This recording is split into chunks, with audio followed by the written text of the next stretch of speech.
Hello students. आज जो हम करने जा रहे हैं नेक्स्ट टॉपिक, जो अभी चल रहा था topic miscellaneous features in MS word, उसी का पार्ट 3 करने जा रहे हैं हम। तो स्टूडेंट्स, सबसे पहले आपसे एक रिक्वेस्ट है कि मेरे इन वीडियोस को शेयर, लाइक और सब्सक्राइब जरूर कीजिए। मैं दोबारा रिपीट करता हूँ कि अगर आप ऐसा करते हो तो उससे मुझे एक पावर, एक बल मिलता है और मैं पहले से ज़्यादा अच्छी तरीके से काम कर सकता हूँ आपके लिए इस चैनल पे। तो आप प्लीज़ ये कीजिए। तो आज जो हम टॉपिक करने जा रहे हैं, नेक्स्ट टॉपिक करने जा रहे हैं, तो इसमें जो सबसे इम्पोर्टेंट हमारे पास चीज़ आती है, that is called indexing. Indexing My next example is for indexing. Select the headings of the document one by one and change their paragraph style to headings. देखो, बाय डिफ़ॉल्ट अगर हम कुछ भी डॉक्यूमेंटेशन तैयार कर रहे हैं, हम अलग अलग फॉन्ट्स में तैयार करते हैं, उन्हें बोल्ड करते हैं, टैली करते हैं, उनका साइज़ देते हैं, कलर, फॉन्ट कलर देते हैं, लेकिन हम कभी भी ध्यान नहीं रखते कि हमारा पैराग्राफ स्टाइल क्या है। तो बाय डिफ़ॉल्ट अगर हम सिंपली कोई कुछ डॉक्यूमेंट लिखते हैं तो उसका जो पैराग्राफ स्टाइल रहता है वो जनरली बॉडी टेक्स्ट रहता है या नॉर्मल रहता है। लेकिन अगर मुझे पर्टिकुलर हेडिंग्स का पैराग्राफ स्टाइल बदलना है तो मैं क्या करूँगा, उन हेडिंग्स को वन बाय वन सिलेक्ट करूँगा। एक बार में मैं एक हेडिंग को सिलेक्ट करूँगा, फिर आपके होम जो टैब है, होम टैब में ही जाकर यहाँ पे ये पैराग्राफ स्टाइल्स हमारे पास आते हैं। ये स्क्रीन पे हम देख रहे हैं, ये रिबन के अंदर पैराग्राफ स्टाइल्स हैं। ये लाइनें, एरो की साइन है इस साइड पे। तो जैसे कि ये पैराग्राफ स्टाइल है एक, ये दिस है पैराग्राफ स्टाइल, ये है हेडिंग 1, इससे अगला है हेडिंग 2। तो आपने सिंपली क्या करना है, अपने किसी भी हेडिंग को सेलेक्ट करना है और उसका हेडिंग स्टाइल आपने चेंज करना है, मतलब उसके पैराग्राफ स्टाइल को आपने चेंज करना है। या उसे हेडिंग 1 करो, हेडिंग 2 करो, हेडिंग 3 करो, जैसे आपके लेवल्स हैं। हेडिंग 1 होगा मेरा फर्स्ट लेवल, फिर हेडिंग 1 के अंदर जो सब हेडिंग्स होंगे उनका लेवल मैं लूँगा हेडिंग 2, फिर उस सब हेडिंग के भी अंदर जो सब हेडिंग्स हैं उनका लेवल होगा हेडिंग 3। तो उस तरीके से हम अपने पैराग्राफ स्टाइल्स ले सकते हैं। तो पहला काम तो हम यही करेंगे, अपने पूरे डॉक्यूमेंट में हम ऐसा करेंगे। जैसे कि ये बता रहा है कि this is a heading in heading 2 style, मतलब इसमें ऑनलाइन एप्लीकेशन को हेडिंग 1 में लिया उसने, वेलकम को हेडिंग 2 में लिया, इसी तरीके से। फिर क्या किया उसने, फिर हम क्या करेंगे, एक नया पेज इंसर्ट कर लेंगे इंडेक्सिंग के लिए। मोस्टली ये पेज मेरे डॉक्यूमेंट का पहला पेज होता है, कवर पेज के बाद। कवर पेज तो आता ही है। कवर पेज के बाद सेकंड जो पेज होता है वो इंडेक्सिंग के लिए होता है। इंडेक्सिंग में हम क्या क्या देख सकते हैं, जो भी मेरे टाइटल्स हैं, मेरे अलग अलग टॉपिक्स हैं, उनके टाइटल्स हो गए, फिर उन टाइटल्स के अंडर जो हेडिंग्स हैं वो हो गए, फिर वो हेडिंग्स कौन से पेज नंबर पे अवेलेबल हैं वो पेज नंबर हो गया। जनरली इंडेक्सिंग में ये चीज़ें होती हैं, तो वो इंडेक्सिंग हम क्रिएट कर सकते हैं। तो एक पेज आपको इंसर्ट करना पड़ेगा आपके डॉक्यूमेंट के स्टार्टिंग में। तो डॉक्यूमेंट की स्टार्टिंग में मैंने एक पेज इंसर्ट कर दिया। इंसर्ट करने के लिए हम क्या करते थे, आपसे एक क्वेश्चन है, खैर मैं नहीं बताऊंगा इसका आंसर, इसका आंसर आपने ही ढूंढना है। हम पढ़ चुके हैं ऑलरेडी वीडियो में कि एक नए पेज को इंसर्ट करने के लिए हम क्या करते हैं। तो एक नया पेज हम इंसर्ट कर लेंगे। इस तरीके से मैंने एक नया पेज इंसर्ट कर लिया। अब हम गए यहाँ पे रेफरेंसेस टैब पे। ये टैब्स है ना सारे, file, sorry, home, insert, page layout, लेकिन हम कौन से टैब पे जाएंगे, रेफरेंसेस टैब पे जाएंगे। और रेफरेंसेस टैब में जो रिबन आता है, उस रिबन के बिल्कुल लेफ्ट में है टेबल ऑफ कंटेंट्स। ये टेबल ऑफ कंटेंट्स बिल्कुल लेफ्ट में, जो इस टाइम पे हाईलाइटेड भी है। ये हाईलाइट कब होगा, जब हम टेबल ऑफ कंटेंट्स पे क्लिक करेंगे। टेबल ऑफ कंटेंट्स पे जब हम क्लिक करेंगे तो इस टाइप के मेरे पास अलग अलग फॉर्मेट्स आ जाएंगे। मैं इनमें से किसी भी फॉर्मेट को सिलेक्ट कर सकता हूँ। लेकिन यहाँ पे आप चाहो तो किसी भी फॉर्मेट को सिलेक्ट कर सकते हो। मैंने यहाँ पे किसी फॉर्मेट को सिलेक्ट नहीं किया फिलहाल। आप कोई भी कर सकते हो, आपकी कोई मतलब ज़रूरी नहीं है, कोई फोर्स नहीं है कि आप यही फॉर्मेट लो या कोई भी फॉर्मेट ले सकते हो। लेकिन यहाँ पे जो मैं करने चाह रहा हूँ वो करने चाह रहा हूँ इंसर्ट टेबल ऑफ कंटेंट्स पे क्लिक करने। तो मैंने यहाँ पे किया इंसर्ट टेबल ऑफ कंटेंट्स पे क्लिक। क्लिक करने के बाद मेरे पास इस टाइप से एक डायलॉग बॉक्स आ गया। ये मेरे पास डायलॉग बॉक्स आ गया टेबल ऑफ कंटेंट्स में। इसमें लेफ्ट साइड में हम प्रिंट प्रीव्यू देख सकते हैं कि आपका जो इंडेक्स पेज है वो कैसा दिखाई देगा। लेकिन अगर मुझे हाइपरलिंक्स चाहिए तो मैं ये लिखूंगा use hyperlinks instead of page. ये चेक बॉक्स है ना, use hyperlinks instead of page numbers, मैं इसको चेक ऑन कर दूंगा। अच्छा, फिर इसमें है शो पेज नंबर। अगर पेज नंबर आपको दिखाने हैं तो अगर मैं ये वाला check box show page number वाला ऑन करता हूँ और ये चेक बॉक्स को भी ऑन करता हूँ तो हाइपरलिंक आ जाएंगे, पेज नंबर नहीं होगा। पेज नंबर की हमें जरूरत भी नहीं है अगर मुझे हाइपरलिंक पे काम करना है।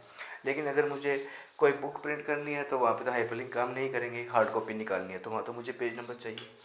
तो हार्ड कॉपी के लिए तो मुझे पेज नंबर चाहिए और सॉफ्ट कॉपी के लिए मेरे पास हाइपरलिंक होने ज़रूरी है। तो मैं कर सकता हूँ अपने अकॉर्डिंगली जैसा मुझे करना हो। फॉर्मेट्स हम देख सकते हैं कौन कौन से हैं, लेवल्स कितने हैं। जैसे मेरे यहाँ पे तीन टाइप के हेडिंग लेवल्स हैं तो मैंने शो लेवल्स 3 लिखा है।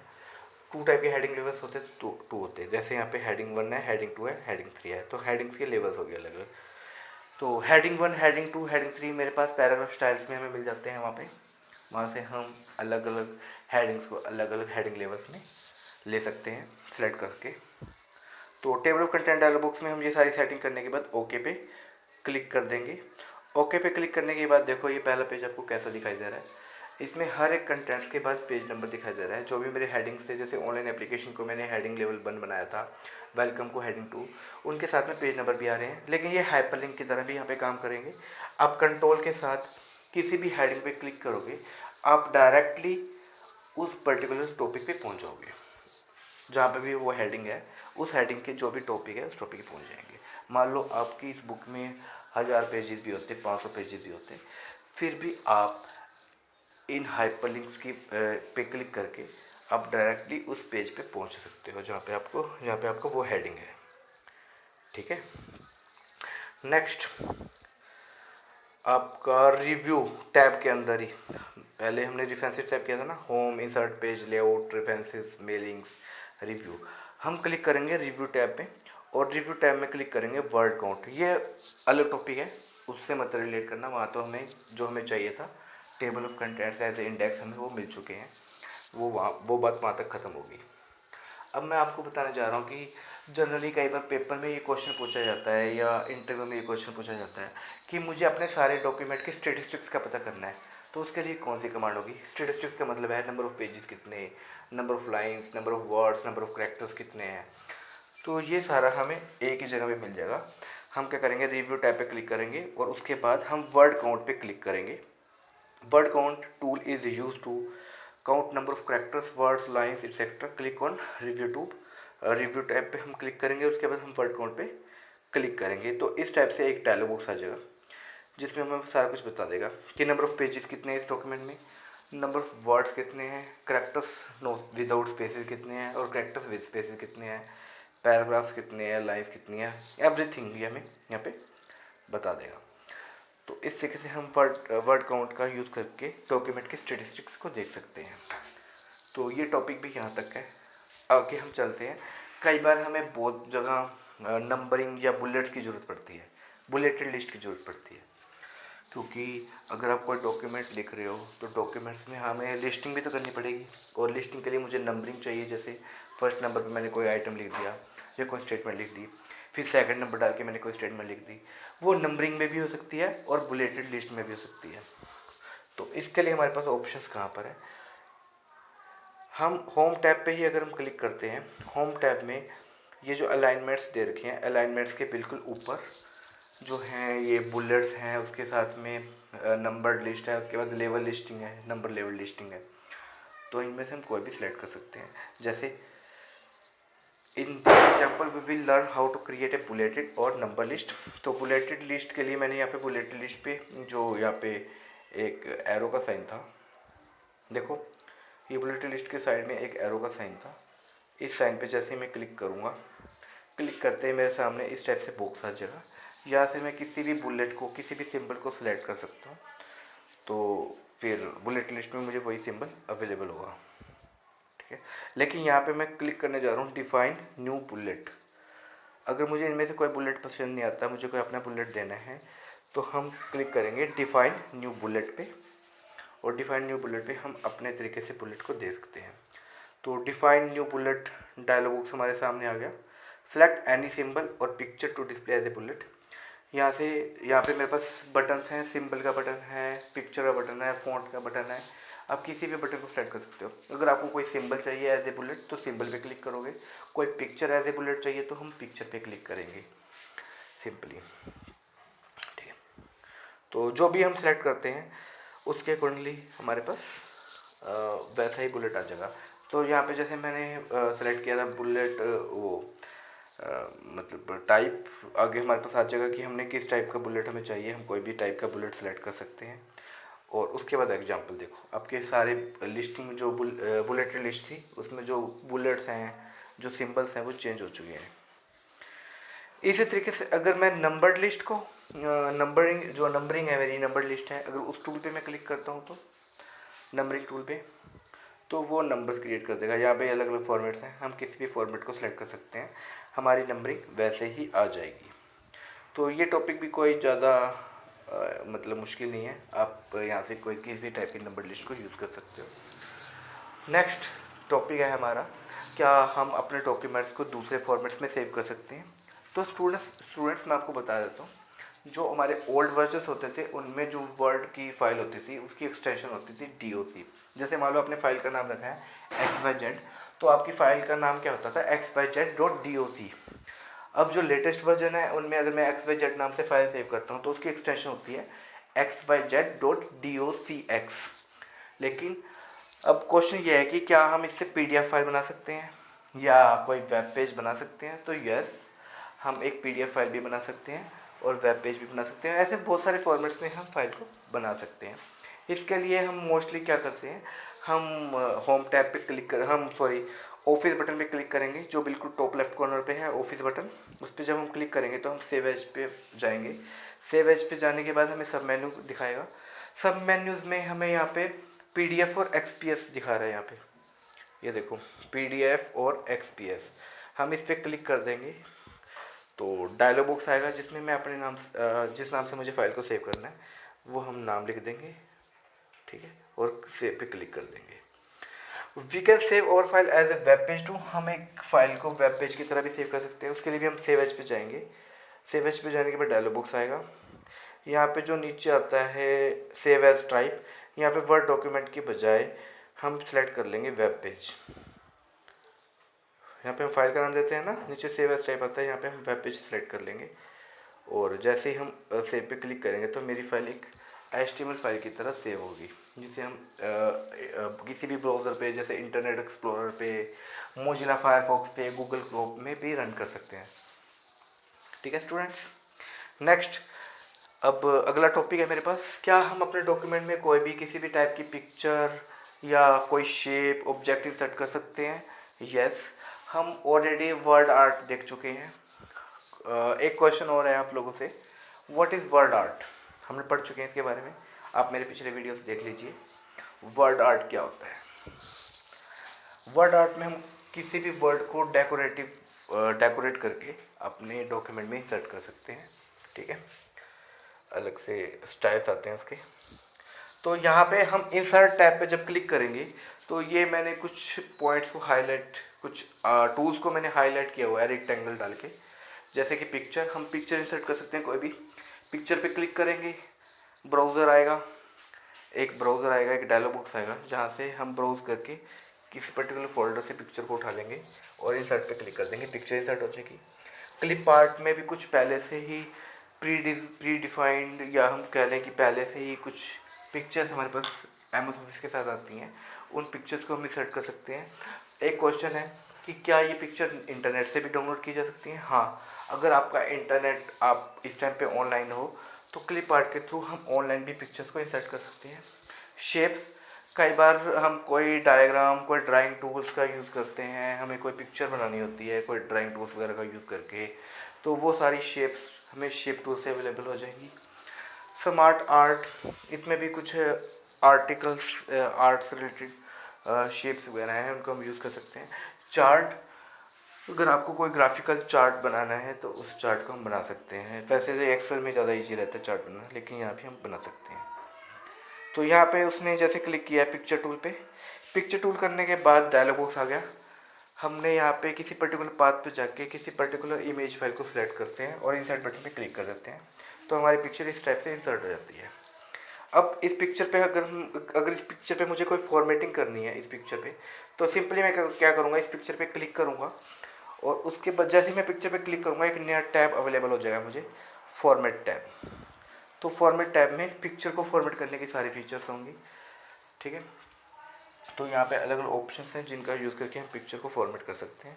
जैसे कि पिक्चर को अगर मुझे क्रॉप करना है, क्रॉप का मतलब होता है पिक्चर को अगर मुझे कुछ काटना है तो मैं क्रॉप टूल का यूज़ कर सकता हूँ। तो फॉर्मेट टैब के अंदर ही, फॉर्मेट टैब में ही ये टूल होता है क्रॉप, ये टूल होता है क्रॉप। तो क्रॉप टूल का यूज़ करके हम पिक्चर को काट सकते हैं। और इसी में आता है हाइट और विड्थ, क्रॉप से आगे ही हाइट और विड्थ है देखो, तो हाइट और विड्थ भी हम सेट कर सकते हैं, ठीक है। इसके थोड़ा सा लेफ्ट में चले जाएँ तो अलाइनमेंट्स हैं, हम अलाइनमेंट्स पिक्चर के अलाइनमेंट सेट कर सकते हैं। इसमें अलाइन के नीचे ग्रुप है, ग्रुप के नीचे रोटेट है, रोटेट में हम पिक्चर को रोटेट कर सकते हैं, अलग अलग डायरेक्शन में हम रोटेट कर सकते हैं। ग्रुप के बारे में पढ़ते हैं, चलो थोड़ी देर में, अगर आगे टॉपिक आता है तो हम पढ़ेंगे इसके बारे में। टू और more objects can be grouped by using group tool, ये अब आ गया। अगर आपके पास दो या दो से ज़्यादा ऑब्जेक्ट्स हैं या पिक्चर्स हैं, दो या दो से ज़्यादा ऑब्जेक्ट्स हैं कोई, और उन ऑब्जेक्ट को मुझे आपस में कंबाइन करना है, जोड़ना है, ताकि जब मैं एक ऑब्जेक्ट को कहीं पर मूव करूं तो दूसरा ऑब्जेक्ट भी उसके साथ ही मूव हो, वो हिले ना आपस में। तो टू और more objects can be grouped by using the group tool, हम ग्रुप टूल की हेल्प से उन ऑब्जेक्ट्स को जोड़ सकते हैं। लेकिन इसके लिए कंडीशन है कि मेरे दोनों ऑब्जेक्ट सेलेक्ट होने चाहिए। अब क्वेश्चन ये है कि अगर मैं एक ऑब्जेक्ट पे क्लिक करता हूँ, उसके बाद दूसरे ऑब्जेक्ट पे क्लिक करता हूँ, तो पहले वाले का सिलेक्शन हट जाता है, तो अब मैं दोनों ऑब्जेक्ट्स को सिलेक्ट कैसे करूँ? तो स्टूडेंट्स मैं आपको बता देता हूँ, आप पहले एक ऑब्जेक्ट पे माउस से क्लिक कीजिए, लेफ्ट माउस बटन से क्लिक कीजिए, फिर कंट्रोल की को प्रेस करो, कीबोर्ड में कंट्रोल की होती है ना, उस कंट्रोल की को प्रेस रखते हुए दूसरे ऑब्जेक्ट पे माउस क्लिक करो, तो आपके दोनों ऑब्जेक्ट सिलेक्टेड रहेंगे। और जब ये सिलेक्टेड होंगे तो मेरा जो ये ग्रुप वाला ये टूल है ये हाईलाइट हो जाएगा। इस टाइम पे देखना आप इनेबल्ड हो जाएगा, इस टाइम पे देखना ये डिसेबल्ड है। तो जब मेरे दो या दो से ज़्यादा ऑब्जेक्ट सेलेक्ट होंगे तो ये भी ऑटोमेटिकली इनेबल्ड हो जाएगा। उस टाइम पे मैं ग्रुप पे क्लिक कर देता हूँ तो मेरे ऑब्जेक्ट्स की आपस में ग्रुपिंग हो जाएगी। रोटेट द पिक्चर करने के लिए हम रोटेट बटन पे क्लिक करते हैं, ये अभी हमने देखा भी था। अलाइन के नीचे ग्रुप है, ग्रुप के नीचे रोटेट, यहाँ पे अलग अलग डायरेक्शन से हम रोटेट कर सकते हैं, जैसे rotate right 90 degree, rotate left 90 degree, flip vertical, flip horizontal. तो फ्लिप वर्टिकल और फ्लिप हॉरिजॉन्टल में क्या होता है, हॉरिजॉन्टली हम पिक्चर को उल्टा कर सकते हैं और फ्लिप वर्टिकल में हम वर्टिकली पिक्चर को उल्टा कर सकते हैं जैसा हम चाहें। तो जैसे यहाँ पे हॉरिजॉन्टली पिक्चर को उल्टा कर दिया गया है, फ्लिप ये फ्लिप वहाँ पे फ्लिप हॉरिजॉन्टल का यूज़ किया तो ये पिक्चर उल्टी होगी मेरी, ठीक है। तो जैसा हम करें वैसा कर सकते हैं। फिर कई बार क्या होता है कि हम जब टेक्स्ट के अंदर इंसर्ट करते हैं, मेरे पास कोई टेक्सचुअल डाटा है और उस टेक्सचुअल डाटा के बीच में मुझे कोई पिक्चर चाहिए, तो पिक्चर की कई बार सेटिंग नहीं बैठती।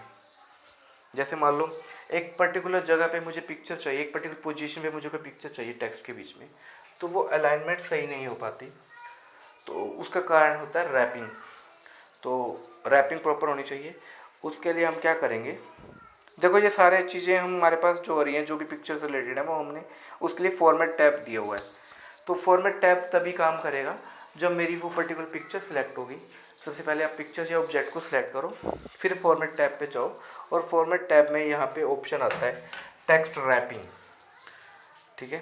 टेक्स्ट रैपिंग में अलग अलग ऑप्शन है, in line with text, text के साथ ही पिक्चर चिपके रहे, स्केयर, स्केयर में क्या होगा, पिक्चर के मतलब पिक्चर एक स्केयर में रहेगी और उसके चारों ओर मेरे पास टेक्स्ट रहेगा। टाइट, हम पिक्चर को टाइटली टेक्स्ट के बीच में इंसर्ट कर सकते हैं। लेकिन मुझे जो सबसे पसंद आता है ना वो आता है throw, through through THROUG, through, throw नहीं थ्रू सॉरी। तो थ्रू को हम जब मैं थ्रू सेलेक्ट करूँगा तो मैं पिक्चर को कहीं भी आसानी से रख सकता हूँ अपने डॉक्यूमेंट में। ये बहुत ही बढ़िया फीचर है बाकियों के मुकाबले। अगर सही सेटिंग करनी है प्रोफेशनली, मुझे किसी पिक्चर को डॉक्यूमेंट में कहीं भी इंसर्ट करना है, तो थ्रू जो है सबसे अच्छा है, ये आपके टेक्स्ट के साथ फिट हो जाएगा, जबकि बाकियों में थोड़ी दिक्कत रहेगी अलग अलग।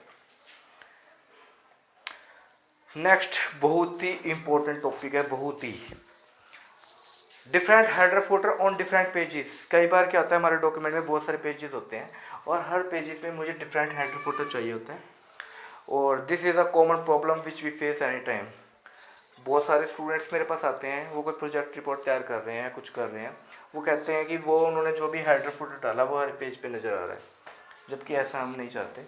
जैसे स्टार्टिंग में कवर पेज होता है, कवर पेज पे कोई भी हेडिंग नहीं चाहता, table of contents means index page पे कोई भी हेडिंग नहीं चाहता। इंडेक्स तो वहाँ से स्टार्ट होगा ना जब आपके कंटेंट स्टार्ट होंगे, सॉरी पेज नंबर तो वहीं से स्टार्ट होगा जब जहाँ से आपके कंटेंट स्टार्ट होंगे या हेडर स्टार्ट होगा। तो स्टार्टिंग में कुछ पेजेस पे हमें हेडर नहीं चाहिए, इसी तरीके से पेज नंबर हमें नहीं चाहिए होता है फुटर में कुछ पेजेस पे, तो दिक्कत आ जाती है ऐसे करने में। तो क्योंकि बाय डिफ़ॉल्ट तो यही होता है कि जो भी हमने हेडर फुटर देंगे वो हेडर फुटर सेम सब पेज पे नज़र आएंगे।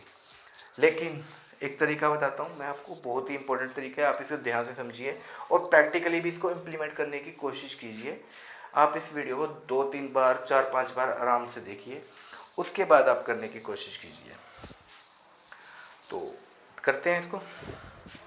तो स्टूडेंट ये मेरा पहला पेज है डॉक्यूमेंट में, एग्जाम्पल है ये। इस पेपर को मैं इस डॉक्यूमेंट को मैं सैंपल लेके चल रहा हूँ और सैंपल के तौर पे आपको बताऊंगा कि कैसे मैंने यहाँ पे डिफरेंट हेडिंग या फुटर दिया। तो पहला पेज है मेरा ये डॉक्यूमेंट में, ये मेरे पास दूसरा पेज है इस डॉक्यूमेंट के अंदर, ठीक है, 2 पेजेस हो गए, और ये मेरा 3rd पेज है इस डॉक्यूमेंट में। पेजेस कितने भी हो सकते हैं, और ये मेरा 4th पेज है डॉक्यूमेंट के अंदर। पेजेस कितने भी हो सकते हैं यहाँ पे डॉक्यूमेंट में, लेकिन मैं यहाँ पे 4 पेजेस में ही बात कर रहा हूँ, सिर्फ आपके सैंपल के लिए, एग्जाम्पल के लिए। सिंपली हम क्या करेंगे, मैंने यहाँ पे क्लिक किया व्यू टैब में, और व्यू टैब के अंदर जाके यहाँ पे डिफरेंट व्यूज आ जाते हैं, print layout, full screen reading, web layout, outline, draft. By default तो हमारा जो डॉक्यूमेंट होता है वो प्रिंट लेआउट में होता है, लेकिन हम क्लिक करेंगे ड्राफ्ट पे जो कि नॉर्मल व्यू होता है। और नॉर्मल व्यू में हमारे पेज ब्रेक भी ऐसे दिखाई देती हैं, देखो ये लिखो, देखो ये मेरा पहला पेज है जिसमें मेरा इंडेक्सिंग है, और इंडेक्स के नीचे ये मेरा पेज ब्रेक है। पेज ब्रेक के बाद दूसरा पेज स्टार्ट हो रहा है। पेज ब्रेक का मतलब ही यही है कि वहाँ पे एक पेज खत्म हो गया, दूसरा पेज वहाँ से स्टार्ट हो गया, ठीक है। Here page break look like this, put the insertion point on the page break and press delete key और ऑन कीबोर्ड। अगर मुझे यहाँ पे इन दोनों के डिफरेंट हेडर फुटर चाहिए तो मुझे पेज ब्रेक हटाना पड़ेगा यहाँ से। सिंपली क्या करो, आप इस पेज ब्रेक पे अपने इंसर्शन पॉइंट को रखो। इंसर्शन पॉइंट को हम कैसे रखते हैं, जब मैं माउस से क्लिक करूँगा तो इस पे इंसर्शन पॉइंट आ जाएगा। इंसर्शन पॉइंट एक वर्टिकल कर्सर होता है जो ब्लिंक करता रहता है, वो हम इस पे रखेंगे और कीबोर्ड से डिलीट की प्रेस कर देंगे। इससे क्या होगा, ये मेरा पेज ब्रेक यहाँ पे डिलीट हो जाएगा। Page break has been removed, we have to insert section break है। यहाँ पे हमें सेक्शन ब्रेक चाहिए, ना कि पेज ब्रेक चाहिए। तो सिंपली क्या करेंगे, हम इंसर्शन पॉइंट को यहाँ पे रखेंगे, put the insertion point where you want section break. फिर उसके बाद हम जाएंगे पेज लेआउट टैब पे, click on page layout tab, और पेज लेआउट टैब में ये सेक्शन ब्रेक्स हैं।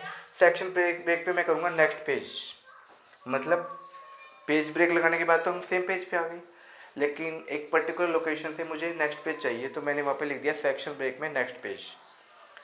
तो इसके लिए हम पेज लेआउट टैब पे गए और उसके बाद ब्रेक्स टूल बटन पे गए थे हमसे। देखो दोबारा मैं बता देता हूँ। पेज लेआउट टैब पे क्लिक किया, उसके बाद यहाँ पे ब्रेक्स टूल है। ब्रेक्स टूल पे जब हम क्लिक करते हैं तो उसके अंदर हमारे पास ये सारी चीज़ आती हैं।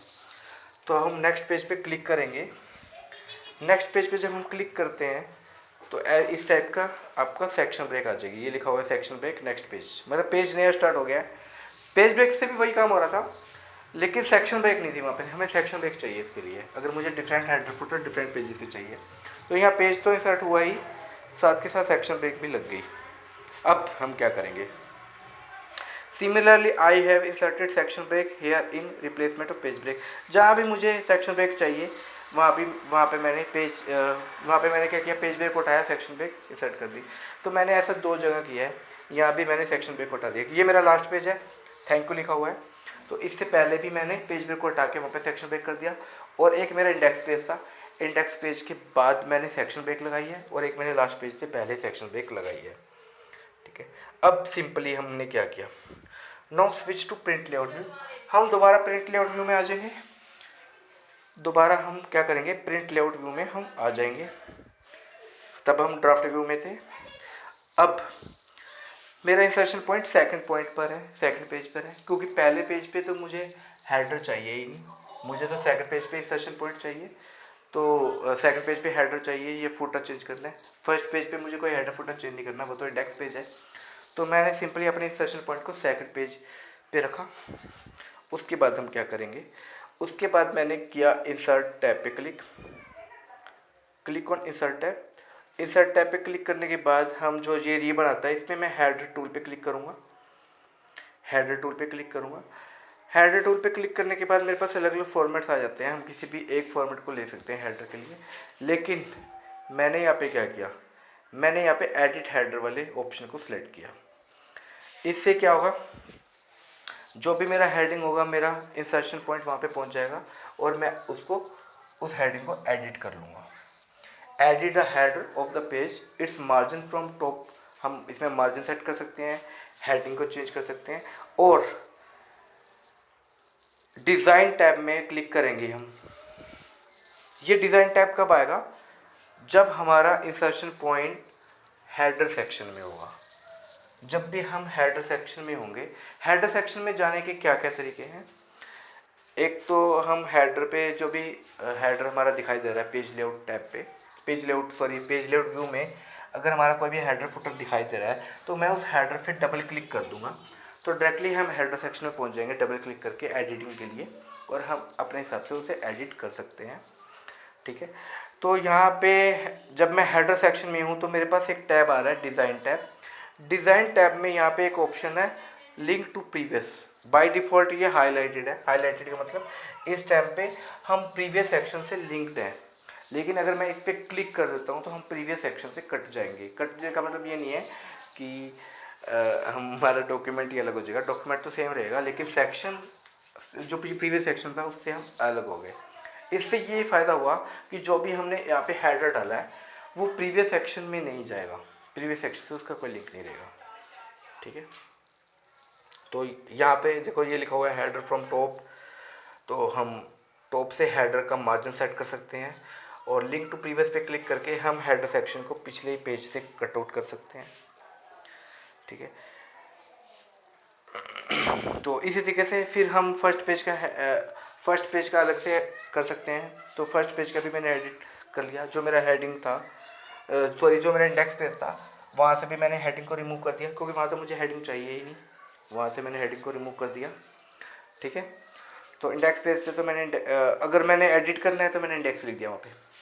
या तो आपको इंडेक्स चाहिए ही नहीं, या तो आपको हेडर चाहिए ही नहीं, आप हटा सकते हो। लेकिन यहाँ पे मैंने क्या किया, मैंने हेडर को जो पहले हेडर आ रहा था उसको रिमूव करके मैंने वहाँ पे इंडेक्स लिख दिया। मतलब फर्स्ट पेज पे अलग से हेडिंग आएगा, हेडिंग आएगा जिसमें लिखा हुआ इंडेक्स, और सेकंड पेज से मेरा अलग हेडिंग आएगा। इसी तरीके से मैंने जो लास्ट पेज था थैंक यू जिस पे था उससे पहले भी मतलब उस वहाँ पे तो मुझे हेडिंग चाहिए नहीं थैंक यू वाले पेज पे, तो वहाँ पे हमने हेडिंग को रिमूव कर दिया, जो भी मेरा हेडिंग था उसको रिमूव कर दिया। और लिंक टू, यहाँ पे मैंने लिंक टू प्रीवियस सेक्शन पे क्लिक कर दिया, तो प्रीवियस सेक्शन से यहाँ भी हम कट गए लास्ट वाले पेज में भी। तो click on link to previous tool to unselected to break its link with the previous section. अलग सेक्शन से हम पिछले वाले सेक्शन से हम अलग ब्रेकअप कर लिया हमने। Here I have remove the header from the section, और हमने हेडर भी रिमूव कर दिया। तो पहले पेज में तो मैंने हेडर चेंज कर दिया था, मैंने इंडेक्स लिख दिया। सेकंड पेज में मैंने जो भी मेरा डॉक्यूमेंट जिससे भी रिलेटेड था वो मैंने हेडर डाला है वहाँ पे, और लास्ट वाले पेज पे मुझे हेडर नहीं चाहिए तो मैंने हेडर को रिमूव कर दिया।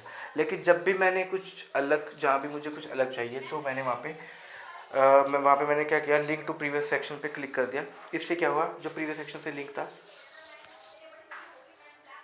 उस लिंक से हम कट गए। These are the 4 pages in my document. अब देखो प्रिंट पेपर में 4 डॉक्यूमेंट है और चारों पे मेरे पास अलग अलग हेडिंग्स हैं या किसी पे हेडिंग नहीं दी है। तो जहाँ भी मुझे अलग हेडर फुटर चाहिए वहाँ पे हम सेक्शन ब्रेक लगा देंगे एक तो, और दूसरा फिर वहाँ पे हेडिंग चेंज करने के बाद हम लिंक टू सेक्शन पे क्लिक करेंगे, तो एक particular link to previous section पे क्लिक करेंगे तो प्रीवियस सेक्शन से हम कट जाएंगे, अलग हो जाएंगे, जबकि डॉक्यूमेंट हमारा एक ही रहेगा, डॉक्यूमेंट में घबराने की जरूरत नहीं। ऐसा ही हम फूटर के लिए कर सकते हैं। Now insert footer in the pages, click on insert tab पे जाएंगे और इसमें फूटर टूल पे क्लिक करेंगे। ठीक है, तो यहाँ पे भी जब हम फूटर पे क्लिक करेंगे अलग अलग फॉर्मेट्स आएंगे, हम किसी भी फॉर्मेट को सिलेक्ट कर सकते हैं।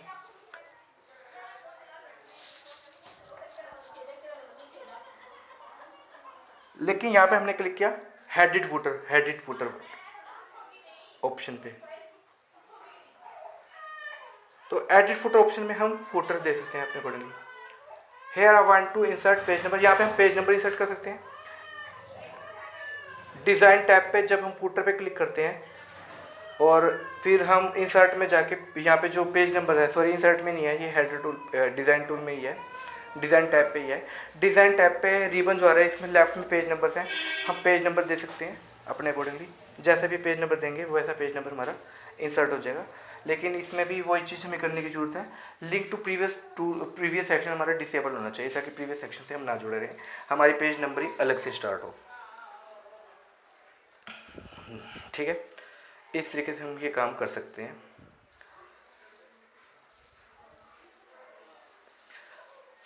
एक और चीज़, अगर मुझे पेज नंबर को फॉर्मेटिंग करनी है, मुझे सेम तरीके से पेज नंबर नहीं चाहिए, तो हम पेज नंबर की फॉर्मेटिंग भी कर सकते हैं। यहाँ पे फॉर्मेट पेज नंबर कमांड है, इस पे जब हम क्लिक करेंगे तो इसमें क्लिक करके डायलॉग बॉक्स के हिसाब से हम एक डायलॉग बॉक्स आएगा जिसमें हम अपने हिसाब से फॉर्मेटिंग को चेंज कर सकते हैं। Double click any header or footer on the page to edit. हम स्पेशली डिज़ाइन हम स्पेशली क्या कर रहे हैं, हेडर फुटर में जाने के लिए या उसमें एडिटिंग करने के लिए हम डिज़ाइन टैब पे जाते हैं, फिर हेडर पे क्लिक करके हेडिंग देते हैं, फुटर पे क्लिक करते हैं, तो वो करने की भी ज़रूरत नहीं है हमें। अगर मुझे अपने हेडर या फुटर को एडिट करना है तो सिंपली जो मेरा हेडर है उस पर मैं डबल क्लिक करूँगा और उसको एडिट कर दूँगा। इसी तरीके से अगर मुझे फुटर में कुछ चेंजेस करनी है तो फुटर पे डबल क्लिक करूँगा, पेज के फुटर पे, तो उसमें मैं एडिट कर सकता हूँ।